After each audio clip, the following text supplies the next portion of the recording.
All right, people. This is not a political video. This is not talking about Trump's America. It's talking about Trump's casinos. In particular, the 3 casinos he had up in New Jersey in what was that? It's going to be Atlantic City. Okay, so we're going to break down these 3 casinos. The first one is going to be the Trump Plaza Hotel and Casino, and it was opened in 1984, and it closed in 2014.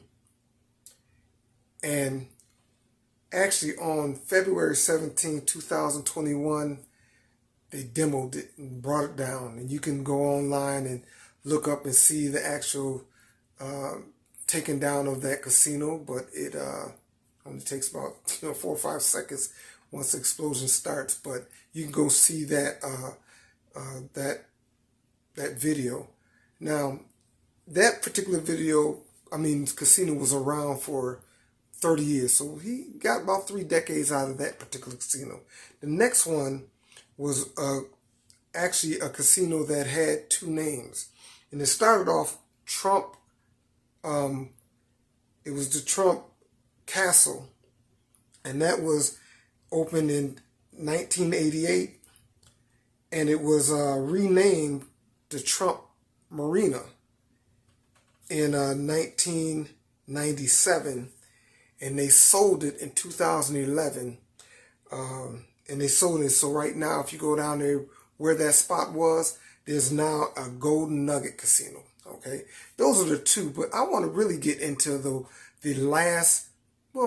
third casino in Atlantic City, and that was the Taj Mahal. And that particular casino, that was really where it had a lot of moving parts. So we're going to start off, how did he actually acquire this casino? There was a guy, his name was James M. Crosby. He was he created, or he was the owner or the founder of Resorts International. So he decided to build a casino, and kind of through constructing it, because he had already done a lot of other things previously, and he died before he can complete the casino. And he died it was 1986, and there was this kind of battle between Trump and Merv Griffin. Now, Merv Griffin was he was an entertainer. He was famous for his talk show hosts. I think it was daytime, and they had the Merv Griffin show. Had a lot of stars, celebrities, so he was real popular in that. And so what happened is, during the court back and forth, Merv ended up purchasing the Resorts International and selling the actual casino, Taj Mahal, to Trump.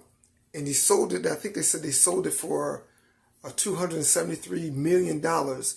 But after that, he actually got a loan, to construction loan, to fix it up for $1.2 billion.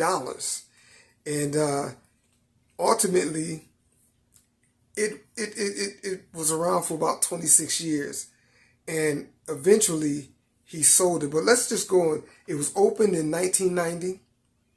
It closed in 2016. And the Hard Rock acquired it. So right now it's the Hard Rock. And they said he sold it for $50 million, which was, they said, probably 4 cents on the dollar that he sold it for. So a lot of people talk back and forth about, is he a good businessman? Is he not? And I'm sure during the course of those 3 casinos, I'm sure he made money and he lived good during that time. But the question is whether he was a good business person or not. All depends on how you look at it. If you're looking at a business, and you look at, there's businesses been around like Macy's or even Walmart, you look back how long they've been around. Some of these companies, you can go back to McDonald's, and a lot of other companies have been around for years, hundreds of years, or over 100 years. And so looking at that, maybe he didn't do too well because he only got like 30 years in. But looking at an individual saying, hey, I put 30 years of work in and I'm able to end up a millionaire. I guess if you look at it that way, it's not too bad. But that was kind of the breakdown of those three casinos that Trump owned at one time and now doesn't. But you kind of look at it, it was a good stretch up until from 1984 to 2016, and that's when he became president.